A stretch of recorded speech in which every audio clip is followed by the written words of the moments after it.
സ്നേഹവും മലയാളത്തിന്റെ മധുരവാക്കുകളിൽ കോർത്തിണക്കിയ മഹാനായ വൈക്കം മുഹമ്മദ് ബഷീറിനെ സ്മരിക്കുന്ന പുണ്യനിമിഷമാണിത്.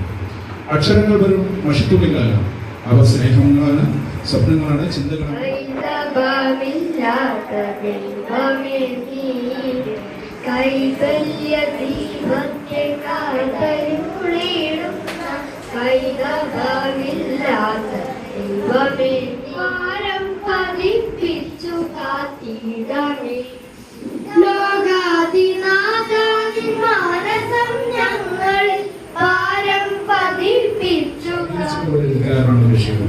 അദ്ദേഹത്തിന്റെ കൃതികളുടെ പ്രത്യേകത എന്ന് വെച്ചാൽ വളരെ ലാളിത്യം നിറഞ്ഞതാണ്. ഏതൊരു വ്യക്തിക്ക്, ഏതൊരു സാധാരണക്കാരന്റെ ഭാഷയിലാണ് അദ്ദേഹം എഴുതിയിട്ടുള്ളത്. ഏതൊരു ബഹുമാനിയായ സ്കൂൾ അച്ഛൻ ജിജി ടീച്ചറാണ്. ടീച്ചറിനെ കുറിച്ച് പ്രത്യേകിച്ച് ഒന്നും പറയേണ്ട കാര്യമില്ല. കാരണം നമ്മുടെ ഓരോ പ്രവർത്തനങ്ങളിലും നമ്മളോടൊപ്പം നിന്ന് ഒരുപാട് സാമൂഹിക പ്രവർത്തനങ്ങളിൽ ഏർപ്പെടുന്ന ഒരാളാണ്. ഒരു സാഹിത്യകാരനാണ്.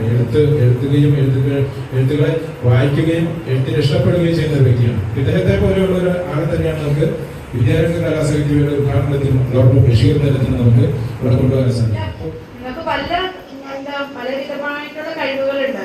പഠിക്കാൻ വേണ്ടി മാത്രമല്ല നമ്മളെല്ലാവരും സ്കൂളിൽ വന്നിരിക്കുന്നത്. നമ്മുടെ എല്ലാ വിധത്തിലുള്ള നമ്മുടെ കുട്ടിയുടെ എല്ലാ തരത്തിലുമുള്ള വികാസമാണ് വിദ്യാഭ്യാസം കൊണ്ട് ലക്ഷ്യമാക്കുന്നത്. അതിനാണ് നമ്മുടെ ഓരോ വിദ്യാലയങ്ങളിലും പലതരം ഇതുപോലുള്ള പ്രവർത്തനങ്ങളൊക്കെ നടത്തുന്നത്. അപ്പൊ നമ്മുടെ ഈ കൊച്ചു വിദ്യാലയം, 53 കുട്ടികൾ പഠിക്കുന്ന ഈ കുഞ്ഞു വിദ്യാലയത്തിൽ നമ്മുടെ ഇതൊക്കെ ആവശ്യമാണ്. അപ്പൊ അതിനു വേണ്ടിയിട്ടാണ് നമ്മൾ ഓരോ ദിനാചരണങ്ങളും ഇവിടെ നടത്തുന്നത്. ഇന്ന് നമ്മുടെ ഒരു സ്പെഷ്യൽ ഡേ എന്ന് പറഞ്ഞാൽ ബഷീർ ദിനമാണ്. നമ്മളെല്ലാ വർഷവും ബഷീർ ദിനത്തിനാണ് നമ്മൾ 2 ദിവസം നമ്മൾ നഷ്ടപ്പെടുത്താതിരിക്കാൻ വിദ്യാലയത്തിന്റെ ഉദ്ഘാടനവും ഇന്ന് തന്നെ നടത്തുന്നത്. അതുകൊണ്ടാണ് അധ്യക്ഷ പ്രസംഗത്തിൽ നമ്മുടെ ഹെഡ് മിസ്ട്രസ് വിശദീകരിച്ചിട്ടുണ്ട്. വൈക്കം മുഹമ്മദ് ബഷീറിനെ കുറിച്ചും അദ്ദേഹം ജീവിതത്തിലുടനീളം പുലർത്തിപ്പോന്നിട്ടുള്ള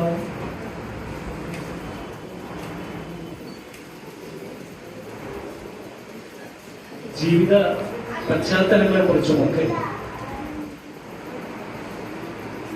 സാമാന്യം നല്ല രീതിയിലൊക്കെ തന്നെ നമ്മുടെ അച്ഛൻ വിശദീകരിച്ചു. ബഷീറിനെ സംബന്ധിച്ചിടത്തോളം ബേപ്പൂർ സുൽത്താൻ എന്ന പേരിൽ അറിയപ്പെടുന്നത് വൈക്കം മുഹമ്മദ് ബഷീർ എന്നറിയപ്പെടുന്നതിനേക്കാൾ ഒരുപക്ഷെ കുറെ കൂടി ശ്രദ്ധിക്കപ്പെടുന്നത് ബേപ്പൂർ സുൽത്താൻ എന്ന പേരിലാണെന്ന് പലപ്പോഴും തോന്നിപ്പോകുന്നു.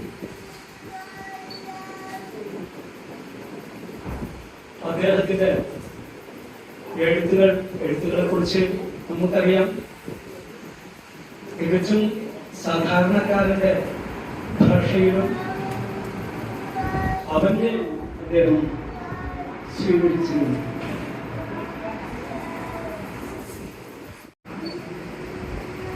അങ്ങനെ രൂപമെടുത്ത ആ ബഷീറിയൻ ശൈലി നമ്മുടെ സാഹിത്യത്തിന് മുതൽക്കൂട്ടാകുകയും ചെയ്ത ഒരു സാഹചര്യത്തിലൂടെയാണ് അദ്ദേഹത്തിന്റെ കൃതികൾ നമ്മുടെ പഴയ നാട്ടുരാജ്യമായ തിരുവിതാംകൂറിലെ വൈക്കം താലൂക്ക് എന്ന് പറഞ്ഞാൽ ഇന്നത്തെ നമ്മുടെ കോട്ടയം ജില്ലയുടെ ഭാഗമായി വരുന്ന ഒരു താലൂക്കാണ് വൈക്കം താലൂക്ക്. ആ വൈക്കം താലൂക്കിലെ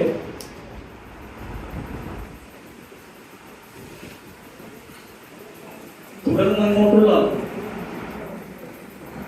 അദ്ദേഹത്തിന്റെ സംഭവ ബഹുലമായ ജീവിത പശ്ചാത്തലത്തിൽ നിന്ന്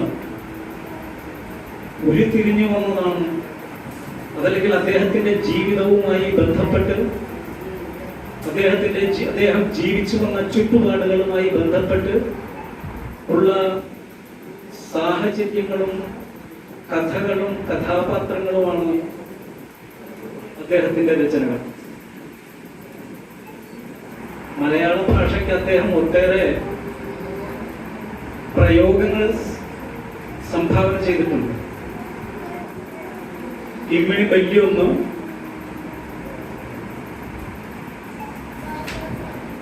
ബുദ്ധൂസ് തുടങ്ങിയ ഒട്ടേറെ പദങ്ങള് നമ്മുടെ മലയാള സാഹിത്യ ഭാഷയ്ക്ക് അദ്ദേഹം സംഭാവന ചെയ്തു. ജയിൽവാസം അനുഭവിക്കുകയും ചെയ്തു.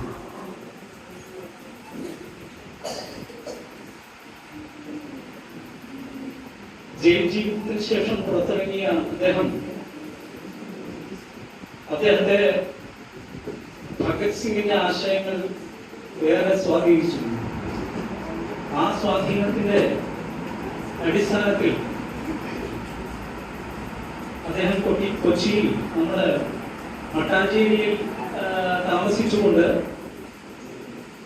ഉജ്ജീവനി എന്ന പേരിൽ 1 2 സുഹൃത്തുക്കളോടൊപ്പം ചേർന്ന് ഒരു വാരിക നടത്തുകയും ആ വാരികയിൽ പ്രഭ എന്ന തൂലികാ നാമത്തില് നിരവധി ലേഖനങ്ങൾ ബ്രിട്ടീഷ് സാമ്രാജ്യത്വത്തിനെതിരെ എഴുതുകയും ചെയ്തു. ആ എഴുത്തിന്റെ ഭാഗമായി അദ്ദേഹത്തിന്റെ പ്രസ്സും എന്നെ ക്ഷണിച്ച ബഹുമാന്യനായ ശ്രീ സുനിൽ സാർ, അതുപോലെ സ്കൂളിന്റെ എല്ലാ തരത്തിലുമുള്ള അധികൃതർ, ഇവർക്കെല്ലാം നന്ദി അർപ്പിക്കുന്നതോടൊപ്പം മഹാനായ എഴുത്തുകാരൻ ശ്രീ ബഷീറിനെ അനുസ്മരിക്കുന്ന ഈ ദിനവും, ഇന്നലെയായിരുന്നു ദിനാചരണം, പക്ഷെ നമുക്ക് ഇന്നലെ അവധി ദിവസമായിരുന്നതിനാൽ ഇന്ന് ആണ് നമുക്ക് ഒത്തുചേരാൻ സാധ്യമായത്. ദിനാചരണവും അതിന്റെ ഭാഗമായി നമ്മുടെ സ്കൂളിന്റെ വിദ്യാരംഗം സാഹിത്യവേദിയും ആദരണീയനായ വേദിയിലെ പ്രിയപ്പെട്ടവരെ സാക്ഷിയാക്കിക്കൊണ്ട് ഉദ്ഘാടനം ചെയ്തതായി അറിയിക്കുന്നു. നന്ദി, നമസ്കാരം.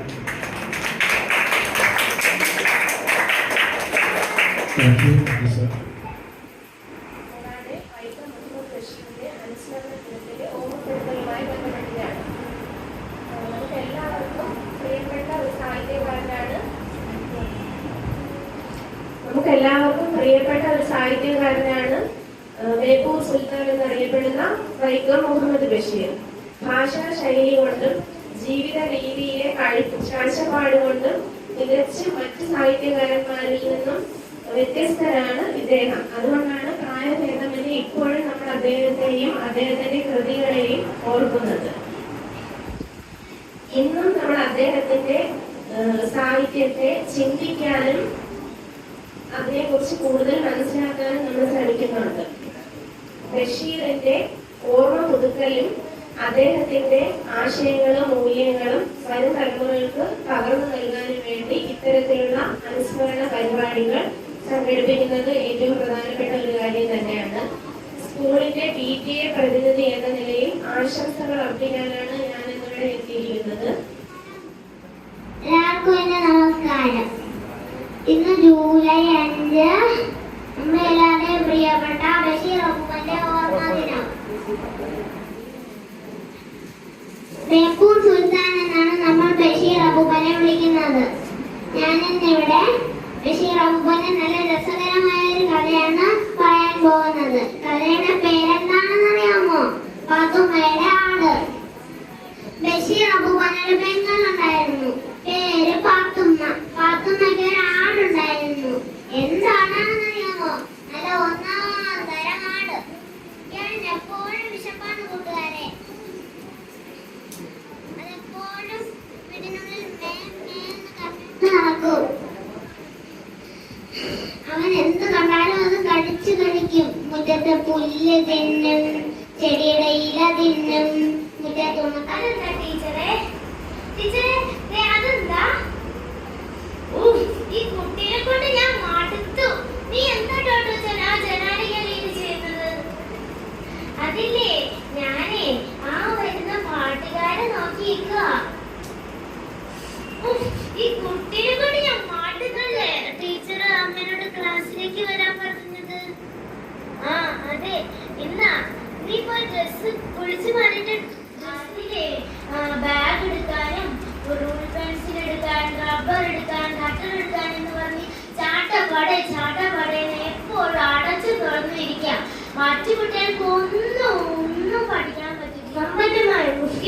പാട്ടിലെ സുന്ദരിയായ കുഞ്ഞിപ്പാത്തുമ്മയാണ് ഇതിലെ പ്രധാന കഥാപാത്രം.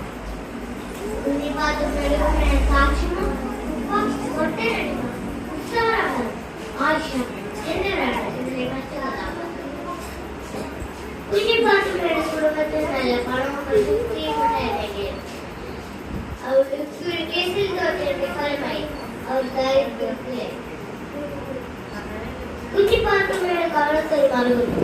ആ മറു കാണാൻ അവരുടെ വിധിക്ക് കാണും എന്നാണ് കുഞ്ഞിപ്പാത്തുമ്മയുടെ ഉമ്മ പറയുന്നത്. ഇതിലൂടെ അവർക്ക് മാത്രം അന്ധവിശ്വാസം ഉണ്ടെന്നാണെങ്കിലും നമുക്കൊരു ബന്ധുണ്ട്. നമ്മൾ അന്യന്റെ വേർപ്പെല്ലാം മോഷ്ടിക്കുന്നത് അവരുടെ അഹങ്കാരമാണ്. പാവപ്പെട്ടാൽ തൊടരുത്. പണക്കാരന്റെ കാഴ്ച മാറ്റണം. അതൊരു സാമൂഹിക സേവനമാണ്. പക്ഷേ ഈ നാട്ടുകാർക്ക് അത് മനസ്സിലാക്കാനുള്ള ഇവരെ ഇതെല്ലാം അത് കിട്ടും.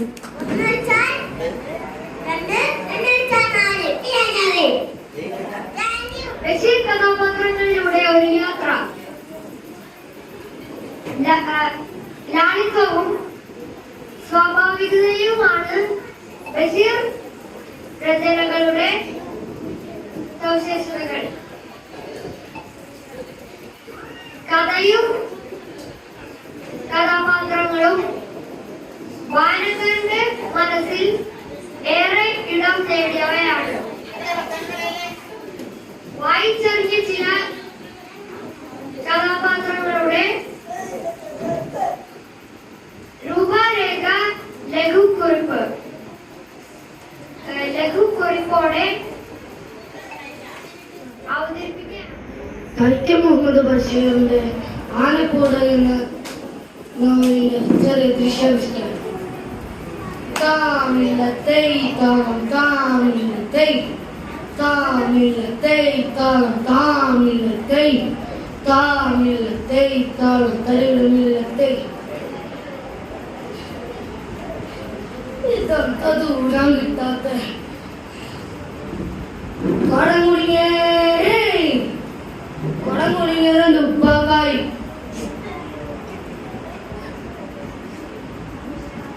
കാമിലത്തൈ താളം കാമിലത്തൈ കാമിലത്തൈ താളം കാമിലത്തൈ. ചാത്തനേറി ഉമ്മാനെ ചാത്തനേറല്ല, അവർ കാക്ക കുടം കൊണ്ട് തന്നതാ.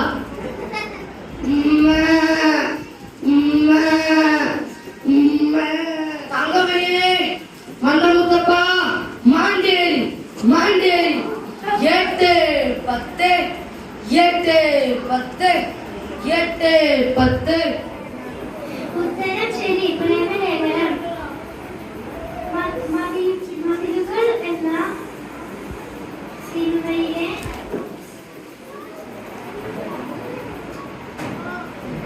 ബഷീറായി വേഷമിട്ട നടൻ. ജാതി മതവും തമ്മിൽ മനുഷ്യനെ വേർപെടുത്തുന്ന സ്നേഹവും കാരുണ്യവും ഉള്ളവരെയാണ് യഥാർത്ഥ ജീവിതം. നന്ദി, നമസ്കാരം. എന്ന കൃതിയിലെ ഒരു കഥയാണ് ഞാനിവിടെ പറയാൻ പോകുന്നത്. ഈ കഥയിലെ നായകൻ ഒരു പാചകക്കാരനാണ്. അപ്പൊ അയാളൊരു വീട്ടിൽ ജോലി ചെയ്യുകയാണ്. അങ്ങനെ അദ്ദേഹത്തിന് 24 വയസ്സ് തികഞ്ഞു കഴിഞ്ഞപ്പോൾ ഒരു വലിയ സംഭവം ഉണ്ടായി. എന്താണെന്നറിയോ? അയാളുടെ മുടി ഇങ്ങനെ നീളാൻ തുടങ്ങി. തടിയും കഴിഞ്ഞ് വളർന്നു വന്നപ്പോ അവിടെ ഉള്ളവർ പറഞ്ഞു, അപ്പോൾ ആ വീട്ടുകാർക്ക് കുറെ ഉപദ്രവങ്ങൾ ഉണ്ടായിരുന്നു. ആ വീട്ടിലെ ചെറിയ സ്ത്രീകളെ തട്ടിക്കൊണ്ടാവാനുള്ള അവസരങ്ങളും ഉണ്ടായി. ആ വീട്ടുകാരോട് ജോലിയും പോയി ദാരിദ്ര്യത്തിലായ മൂക്കനെ കാണാൻ വേണ്ടി അവന്റെ വീട്ടിൽ ആരും വരാതിരുന്നില്ല. എല്ലാവരും പിടിച്ചിരിച്ച് കയറി. അങ്ങനെ മൂക്കൻ ഓരോരുത്തർ വന്നിട്ട് ഭക്ഷണം കഴിച്ചോന്ന് പോലും ചോദിക്കുന്നില്ല.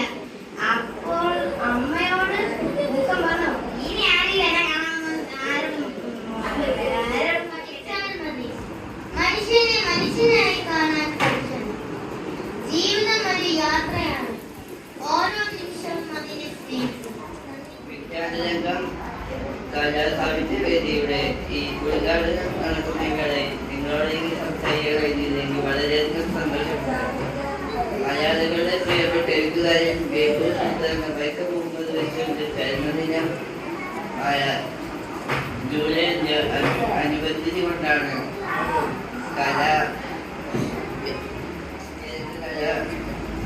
വേദിയുടെ ഉദ്ഘാടനം നടക്കുന്നത്. അത് ഈ ചടങ്ങിനെ മാറ്റിക്കൂട്ടുന്നു. സാധാരണക്കാരുടെ ഭാഷയിൽ വിസ്മയം തീർത്ത് എഴുത്തുകാരനാണ് ബഷീർ. കഠിന പദങ്ങളൊന്നുമില്ലാതെ നമ്മൾ നിത്യജീവിതത്തിൽ സംസാരിക്കുന്ന ഭാഷ ഉപയോഗിച്ച് ലോകോത്തര സാഹിത്യകൃതികൾ നിർമ്മിക്കാൻ അദ്ദേഹത്തിന് കഴിഞ്ഞു. ഭൂമിയിൽ എല്ലാ ജീവജാലങ്ങൾക്കും ജീവിക്കാൻ അവകാശമുണ്ടെന്ന് ഭൂമിയുടെ അവകാശം എന്ന കഥകളിൽ നമ്മളെ പഠിപ്പിച്ച നമ്മുടെ പ്രിയപ്പെട്ട ബഷീറിന് ഏറ്റവും വലിയ ആദരവാണ് ഈ കലാസാഹിത്യ വേദി. പുസ്തകമൊക്കെ ഉണ്ടല്ലോ. വിനവേ, ഞാൻ പ്രിയ എഴുത്തുകാരൻ വൈക്കം മുഹമ്മദ് ബഷീറിനെ കുറിച്ച് വായിച്ചോണ്ടിരിക്കുക. ഹായ് ബേപ്പൂർ സുൽത്താൻ, അദ്ദേഹത്തെ കുറിച്ച് എനിക്ക് കുറച്ച് കാര്യങ്ങളൊക്കെ അറിയാൻ. 8 ജനുവരി 21 കോട്ടയം ജില്ലയിലെ തലയോറ പറമ്പിൽ ജനിച്ചു. ഇതിന്റെ എഴുത്തുകൾ കേൾക്കാൻ എന്ത് രസമാണ്. വളരെ ലളിതവും വളരെ തമാശയാണ്.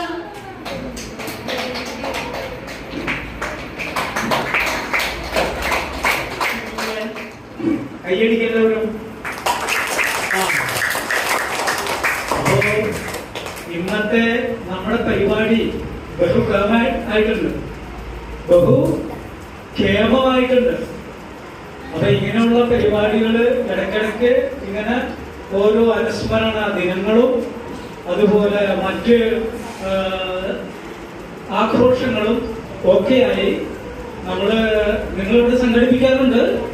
അത് വളരെ ഭംഗിയാക്കി അവതരിപ്പിക്കാൻ നിങ്ങൾക്ക് കഴിയുന്നുണ്ട് എന്ന് ഇപ്പോ ഇവിടെ ഇരുന്ന് ഞാനിത് കണ്ടപ്പോ എനിക്ക് വളരെ നന്നായി ബോധ്യമായി. ഞാന് ഒരു LP സ്കൂളിലെ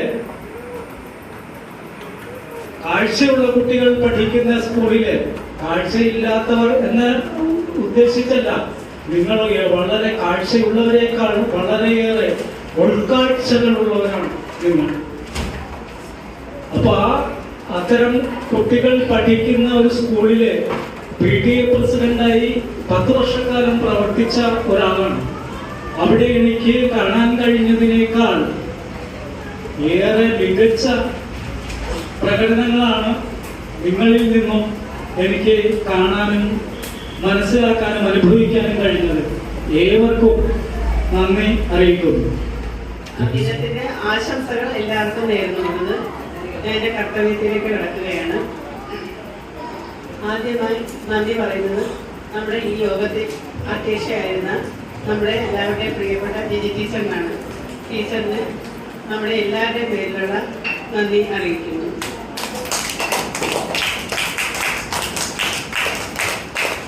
അടുത്ത നമ്മുടെ മുഖ്യ അതിഥിയായ അബ്ദുൽ സാറിനാണ്.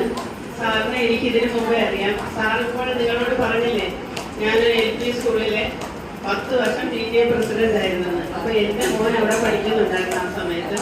അപ്പൊ സാറിനെ എനിക്കിതിനു മുമ്പേ തന്നെ അറിയാം. അപ്പൊ ആ സ്കൂളിലെ എല്ലാ പരിപാടിയും ഞാൻ മിക്ക ദിവസം പോകുമ്പോഴും ആ സ്കൂളിൽ ഉണ്ടാകും. എല്ലാ പരിപാടികളിലും അവിടുത്തെ എല്ലാ കാര്യങ്ങളിലും മുന്നിൽ നിന്ന് പ്രവർത്തിക്കുന്ന ഒരാളായിരുന്നു സാറ്.